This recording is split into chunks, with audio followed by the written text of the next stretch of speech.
Tecnologia, entretenimento, internet, mídias digitais. Papo de Futuro com Beth Veloso. No Papo de Futuro de hoje, comemoramos um ano desde o lançamento do ChatGPT. Vamos discutir como esse aplicativo se popularizou rapidamente e como ele pode ser utilizado de maneira produtiva e ética. Quem fala sobre esse tema é Beth Veloso, jornalista e consultora da Câmara. Olá, Beth. Obrigado pela presença mais uma vez. Olá, Cláudio. Olá, ouvintes e também quem está acompanhando a gente pela TV. Então, a gente não podia deixar de falar do aniversário do ChatGPT. Ele mudou a forma como a gente interage. Foi o aplicativo de todos os tempos que mais cresceu, milhões de pessoas em poucas semanas em todo o mundo e que está completando agora um ano. Então eu vou começar o programa dizendo o seguinte: a ferramenta mudou o panorama da interação, assim como um cometa riscando o céu. E também a gente vai explorar esse aplicativo como um incêndio num campo de palha. Ou seja, Claudinho, aqui não é a Beth Veloso falando, né? Eu pedi ao ChatGPT para escrever o roteiro desse programa de hoje com metáforas e, naturalmente, ele exagerou bastante, ficou bem engraçado. Mas eu adorei a experiência, só que vamos voltar para o meu roteiro, porque é exatamente isso que o chat faz.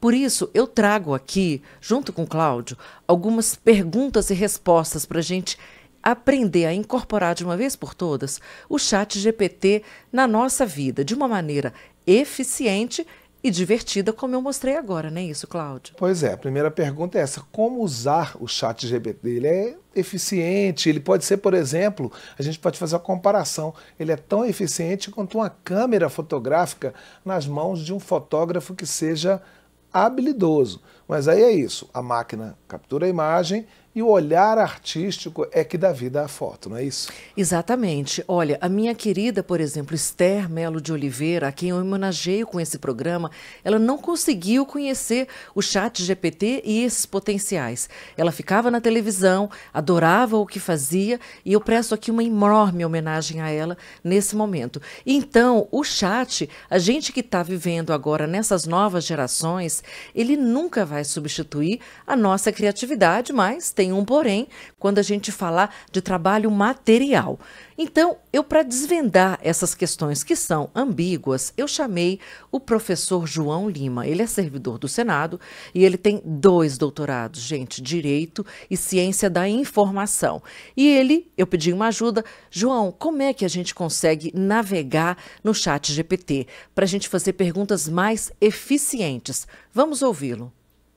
O ChatGPT não é um banco de dados. Ele tem o conhecimento comum, ele tem o conhecimento do idioma e de vários idiomas da língua, mas ele não serve para, por exemplo, retornar uma jurisprudência específica de um determinado assunto, porque ele não é um banco de dados. É necessário saber que ele vai conseguir trabalhar o texto, melhorar a qualidade, ele tem capacidades de raciocinar no senso comum, naquilo que ele foi treinado. Então, vou dar um exemplo bem simples. Se eu falar assim: olha que coisa mais linda, mas cheia de... Todo mundo sabe que a próxima palavra seria graça, devido à música de Tom Jobim, Garota de Ipanema. O ChatGPT também iria prever a palavra graça, devido ao número de vezes que ele foi treinado com essa palavra. Então, é o contexto que define a próxima palavra e assim ele consegue gerar um texto coerente e seguir instruções. Então, não vamos passar para ele uma tarefa que seja típica de banco de dados. Por exemplo, qual é o artigo 20 da Lei Complementar 195? Isso ele não vai responder, a não ser que essa lei tenha sido tratada muitas vezes. Ele funcionaria, por exemplo, para o artigo 1º da Constituição. Por quê? Porque o artigo 1º passou muitas vezes no treinamento dele. Beth, eu queria então aprofundar essa nossa compreensão sobre o ChatGPT. Como é que eu tenho que fazer uma pergunta para ele, para que ele entenda o que é que eu preciso, o que é que eu necessito? resgatando o que o professor João Lima falou. Eu preciso criar um contexto com aquele texto que eu coloquei ali, naquele prompt, dizer qual é o objetivo, como é que ele vai ser usado, e criar uma persona significa...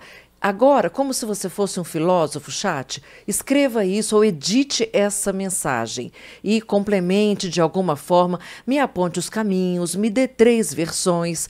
Portanto, gente, o mais importante, o mais fundamental é que o texto é seu e isso é maravilhoso, porque você pode errar bastante. O chat, ele só vai dialogar com você como se fosse um assistente, um colega de escola ou mesmo um professor que está ali para dar uma melhorada. Eu digo assim, é como se você fosse o criador e o chat, ele melhora a sua criatura. Portanto, vamos ouvir novamente o João Lima sobre isso. Uma técnica comum que é utilizada no ChatGPT é você definir para que ele assuma um papel, uma persona, né? Então você pode falar assim, haja como um filósofo.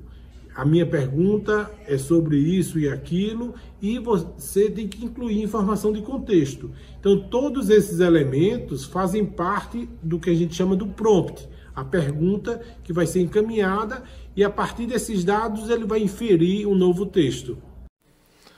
Beth, vou tentar resumir, porque eu sou da geração que ainda está entendendo o ChatGPT. Uma ferramenta que, se for usada corretamente, pode melhorar o trabalho, a vida cotidiana. É um recurso, assim como uma calculadora, assim como uma tabela periódica, né, que ele é para ser utilizado e não para a gente ter medo. Mas, em contrapartida, é preciso regular o uso dele, né, enfim, assumindo que essa é uma mudança de paradigma importante, mas que é preciso regular. É isso mesmo? Exatamente, Cláudio. Eu parto de algumas premissas. A primeira, o chat veio para ficar. Segundo, ele não é responsável pelo plágio, pela fraude, por um projeto de lei que foi simplesmente 100% criado no chat. Terceiro, ele é um organizador, ele não é o autor. E como você bem colocou, ele melhora o trabalho e, em certa medida, ele pode fazer uma superação das dificuldades e diferenças cognitivas. Ou seja, uma pessoa que não escreve tão bem, mas faz outras coisas muito bem, ela vai ter essa dificuldade superada. Olha que coisa bacana. Portanto, ele é útil para muitas funções, inclusive, como eu mencionei, na própria atividade parlamentar, mas ele não substitui as responsabilidades do representante do povo. Por quê, gente? Porque o trabalho político é muito mais complexo que isso. Você tem as suas causas, a sua base, as bandeiras que você defende, as políticas públicas que você tem que conhecer com profundidade. Portanto, a gente vai discutir e ouvir novamente agora o professor João Lima sobre essa abordagem. E no caso de uma criação, uma tarefa escolar, o ChatGPT vai ter mais um papel auxiliar de revisor. Ele não pode ser o criador, né? Então, nesse caso, tem um caso interessante. Um professor de linguagem de programação falou que com o ChatGPT as notas caíram. Por quê? Porque nos exercícios os alunos usavam o ChatGPT para resolver o exercício e na prova ninguém sabia resolver, porque na prova não tinha ChatGPT. Então, como uma ferramenta, é possível ter um uso bom e um uso ruim. Nesse caso específico do exemplo, imagine um aluno que está dificuldade em fazer o programa.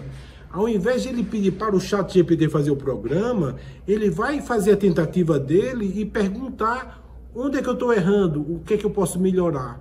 Então eu estaria fazendo o uso mais inteligente dessa ferramenta inteligente e não o uso burro da ferramenta inteligente. Beth, como tudo na vida, ética, transparência e respeito são fundamentais, né, na utilização do ChatGPT.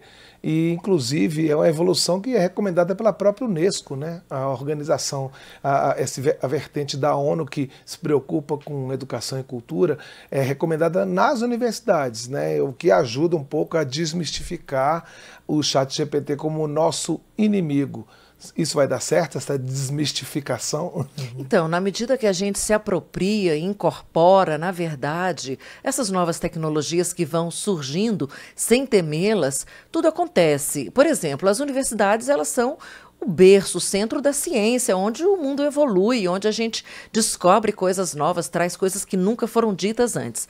Portanto, o que precisa fazer? Muito simples, você usa o chat, você pode criar tabelas, você pode traduzir textos que estão em outros idiomas, até mesmo em sânscrito você consegue, né? Em turco, olha como isso amplia a possibilidade do conhecimento.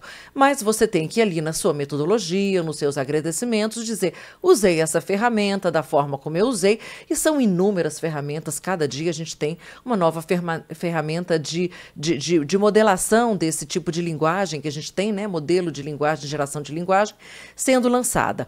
Portanto, olha outro uso super importante. Com relação à acessibilidade, que o professor João Lima ressaltou. Eu posso, por exemplo, como professor, estar criando várias instruções, modelos, conteúdo, provas para pessoas que têm dificuldade de acessibilidade, desenvolver questões. Eu posso também estar usando o chat por sistemas de voz, por exemplo, ajudando imensamente, dando acesso imensamente para pessoas que têm dificuldade de visão ou dificuldade auditiva. Então, mais do que isso, a gente precisa colocar, e vem aquela velha pergunta, né? Será que eu vou ser, então, substituído pelo chat GPT ou pela inteligência artificial?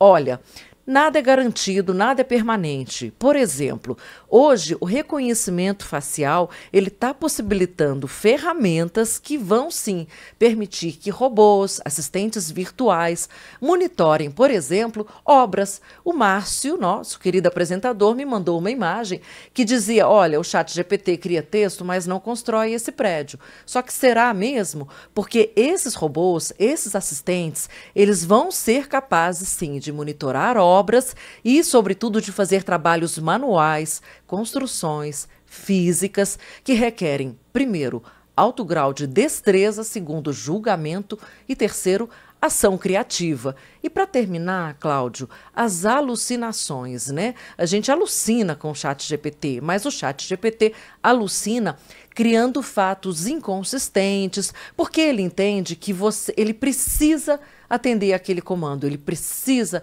ser extremamente eficiente. Então, ele não sabe o que ele faz, ele inventa. E isso é uma alucinação. Portanto, muito cuidado, e é por isso que não é uma invenção da roda. Tudo precisa ser checado no ChatGPT. O humano ainda não está substituído. A gente termina, então, esse programa com essa invocação, né? Da gente olhar para a IA no bom uso inteligente como uma ferramenta extremamente libertadora. Tomara. Você tem alguma sugestão de assunto relacionado à tecnologia que você quer ver explorado assim, aqui nessa coluna? Você pode enviar sua sugestão para o WhatsApp da Rádio Câmara, 61 99978 9080. Pode usar também o e-mail papodefuturo@câmara.leg.br. Beth Veloso, muito obrigado pela sua participação e até a próxima semana. E até a próxima. E lembrando que a gente tratou aqui de produtividade e criatividade. Então é essa semana que eu desejo para todo mundo.